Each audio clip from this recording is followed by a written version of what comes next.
Halo, Assalamualaikum siswa-siswi kelas 4. Hari ini kita belajar IPA. Tema 2 selalu berhemat energi. Subtema 1 sumber energi. Pembelajaran ke-1. Selamat datang. Kalian bersemangat mengikuti sesi belajar seru? Ya, hari ini mari kita belajar mengenai sumber energi, perubahan bentuk energi, dan energi alternatif. Yang pertama, kita akan membahas mengenai sumber energi. Sumber energi adalah salah satu hal penting dalam kehidupan. Hal ini karena sumber energi termasuk dalam kebutuhan dasar manusia. Indonesia memiliki kekayaan sumber daya alam, sehingga Indonesia memiliki potensi sumber energi yang banyak. Bisa dikatakan sumber energi di Indonesia itu melimpah. Oleh sebab itu, sumber energi ini banyak digunakan oleh masyarakat Indonesia. Namun, jika terus digunakan, sumber-sumber energi ini bisa habis loh. Sebelum semakin luas, apakah teman-teman tahu sumber energi itu? Jika belum, yuk cari tahu. Berikut ini akan dibahas tentang pengertian macam-macam hingga contoh sumber energi dalam kehidupan. Pengertian sumber energi itu dalam Kamus Besar Bahasa Indonesia atau disingkat KBBI, sumber berarti asal atau tempat keluar, sedangkan energi adalah tenaga, daya yang dapat digunakan untuk melakukan berbagai proses kegiatan. Jadi, sumber energi bisa diartikan sebagai asal suatu daya atau tenaga yang bisa dipergunakan dalam berbagai proses kegiatan.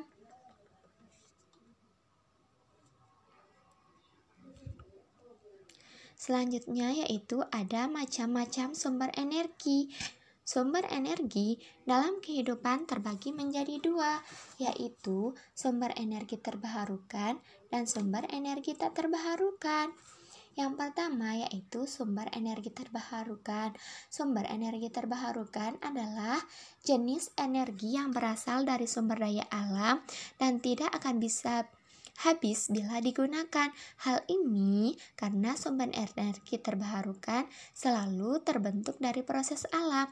Contoh sumber energi terbarukan meliputi sinar matahari, air, udara, angin, dan ombak di pantai. Selanjutnya yaitu sumber energi tak terbarukan. Sumber energi tak terbarukan adalah jenis energi yang bisa habis jika terus digunakan oleh manusia. Jika sumber energi ini habis, maka membutuhkan waktu yang lama, hampir jutaan tahun loh, untuk terbentuk lagi. Oleh sebab itu, manusia harus lebih cermat dalam menggunakan sumber energi tak terbarukan ini, lebih tepatnya dalam kehidupan sehari-hari.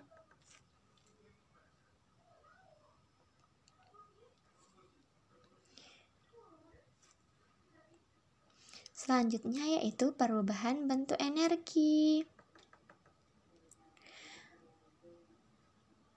Perubahan energi disebut juga dengan transformasi energi.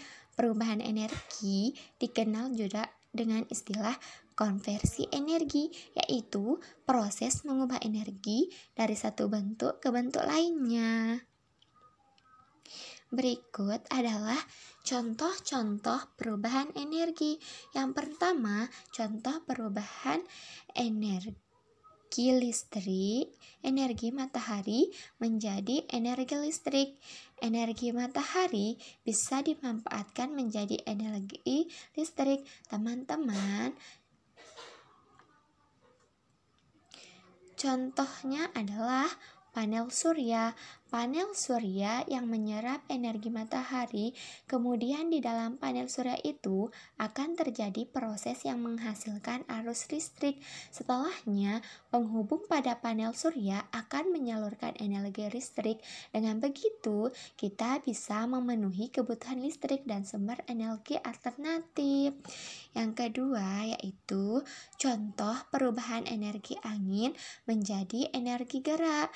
Energi angin bisa dimanfaatkan menjadi energi gerak. Contohnya adalah perahu layar. Perahu layar memanfaatkan energi angin untuk menggerakkan perahu. Selain perahu layar, kincir angin juga merupakan perubahan energi angin menjadi energi gerak. Yang ketiga yaitu contoh perubahan energi kimia menjadi energi cahaya. Energi kimia bisa diubah menjadi energi cahaya juga loh. Contohnya adalah baterai di lampu senter. Energi kimia pada baterai diubah menjadi cahaya pada lampu senter.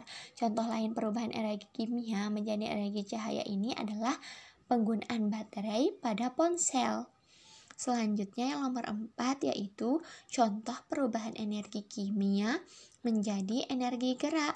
Contohnya adalah bensin yang membuat kendaraan bermotor bergerak. Salah satunya kendaraan bermotor adalah mobil. Mobil menggunakan bahan bakar berupa bensin untuk bisa menjalankan mesinnya. Nah, mobil menggunakan energi kimia yang tersimpan di dalam bensin. Lalu, mesin mengubah energi kimia menjadi energi panas dan energi gerak. Yang kelima yaitu contoh perubahan energi listrik menjadi energi cahaya. Energi listrik bisa diubah menjadi energi cahaya. Contohnya adalah lampu, televisi, dan komputer. Pada lampu, energi listrik mengalir melewati bohlam dan menyala. Melalui perubahan energi listrik menjadi energi cahaya ini, kita jadi bisa menggunakan lampu sebagai alat penerangan baik di dalam ruangan maupun di luar ruangan. Yang keenam yaitu contoh perubahan energi listrik menjadi energi panas. Energi listrik bisa diubah menjadi energi panas pada peralatan elektronik. Contohnya adalah setrika listrik. Setrika dialiri arus listrik yang memanaskan elemen panas setrika, sehingga setrika bisa mengalirkan panas pada pakaian dan membuat pakaian menjadi rapi. Selain setrika, perubahan energi listrik menjadi energi panas juga dimanfaatkan pada penanak nasi, kompor listrik, solder, oven listrik, air fryer, dan yang lainnya. Yang ketujuh yaitu contoh perubahan energi listrik menjadi gerak. Ada juga peralatan elektronik yang memanfaatkan perubahan energi listrik menjadi gerak. Contohnya yaitu ada kipas angin. Arus listrik mengalir melewati motor penggerak pada kipas angin. Motor berputar dan menggerakkan bilah-bilah kipas angin. Dengan begitu, udara di sekitarnya jadi bergerak dan ruangan menjadi lebih sejuk. Selain itu, kipas angin juga digunakan untuk mendinginkan mesin komputer. Selain kipas angin, perubahan energi listrik menjadi energi gerak juga dimanfaatkan pada gergaji listrik, pompa air, dan boiler listrik. Itulah contoh-contoh perubahan energi di sekitar kita. Ternyata ada banyak ya. Apakah kamu menemukan contoh lainnya?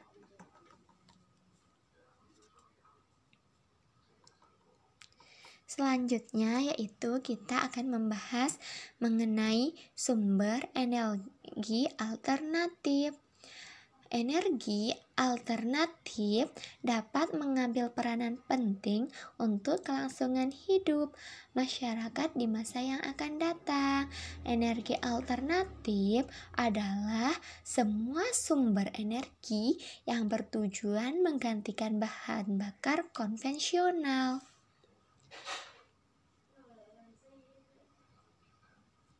Contoh energi alternatif yang pertama yaitu ada energi matahari. Matahari merupakan sumber energi utama di bumi. Hampir semua energi yang berada di bumi berasal dari matahari. Energi radiasi sinar matahari dapat diubah menjadi energi listrik dan energi kalor. Peralatan yang menggunakan sel-sel surya dapat langsung mengubah energi radiasi sinar matahari menjadi energi listrik.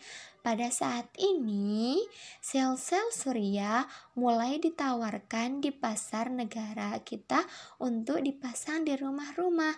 Sel-sel surya ini dapat mengubah energi radiasi sinar matahari menjadi energi kalor atau panas. Saat ini, sel-sel surya sudah bisa dijumpai di atap-atap rumah atau atap-atap rumah sakit dan atap-atap hotel untuk keperluan mandi air hangat. Yang kedua yaitu energi panas bumi. Energi panas bumi adalah energi yang dihasilkan oleh magma di dalam perut bumi. Energi panas bumi disebut juga energi geotermal. Energi tersebut banyak digunakan terutama di daerah-daerah pegunungan. Batuan panas yang terbentuk beberapa kilometer di bawah permukaan bumi memanaskan air di sekitarnya sehingga akan dihasilkan sumber uap panas atau geyser. Sumber uap panas tersebut kemudian dibor. Uap panas yang keluar dari lubang pengeboran setelah disaring dapat digunakan untuk menggerakkan turbin yang akan memutar generator sehingga menghasilkan energi listrik untuk menjaga agar kapasitas sumber uap panas tidak berkurang. Maka air dingin disuntikkan kembali ke dalam tanah. Selanjutnya yaitu ada energi air. Pernahkah kalian pergi ke bendungan atau waduk? Air yang ditampung di dalam bendungan atau waduk mempunyai energi potensial yang besar loh. Pada suatu bendungan sungai, air yang jatuh dari bagian atas bendungan akan menghasilkan arus dengan kecepatan yang tinggi saat tiba di bagian bawah bendungan. Keadaan ini dapat dimanfaatkan untuk menggerakkan turbin yang memutar generator agar dihasilkan energi listrik. Oleh karena diperlukan arus air dengan kecepatan tertentu, maka hanya sedikit tempat di dunia yang memenuhi syarat untuk dijadikan tempat pembangunan PLTA atau pembangkit listrik tenaga air. Selain bendungan, gerakan pasang surut air juga dapat digunakan untuk membangkitkan listrik. Sebuah tanggul dapat dibuat di muara sungai. Begitu pasang terjadi, air laut akan masuk ke dalam kolam dan memutar turbin yang terletak di bawah tanggul. Pintu kolam lalu ditutup. Setelah periode pasang berlalu, pintu kolam dibuka agar air kembali ke laut. Aliran air ini akan memutar turbin kembali.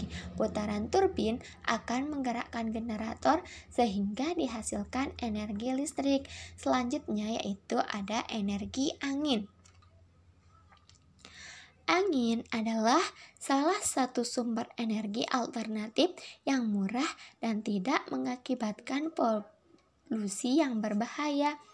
Penggunaan energi angin juga dipakai pada kincir angin yang menghasilkan listrik. Baling-baling pada kincir angin akan berputar cepat apabila ada angin besar yang bertiup.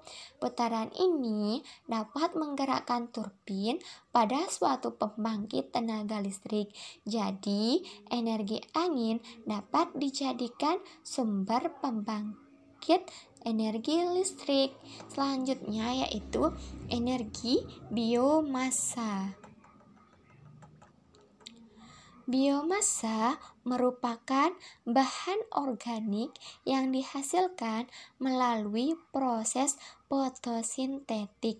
Contoh biomasa diantaranya adalah tanaman, pepohonan, rumput, limbah pertanian, limbah hutan, tinja, dan kotoran ternak. Biomasa juga dapat digunakan sebagai sumber energi atau bahan bakar yang dapat diperbaharui dan bisa berkelanjutan. Yang terakhir yaitu ada energi etanol. Energi etanol dihasilkan dari proses fermentasi tanaman seperti jagung maupun gandum. Energi yang dihasilkan merupakan bahan bakar dengan kandungan alkohol. Produk energi etanol dalam jumlah banyak dapat ditemukan di Brazil dan telah banyak dimanfaatkan sebagai bahan bakar kendaraan.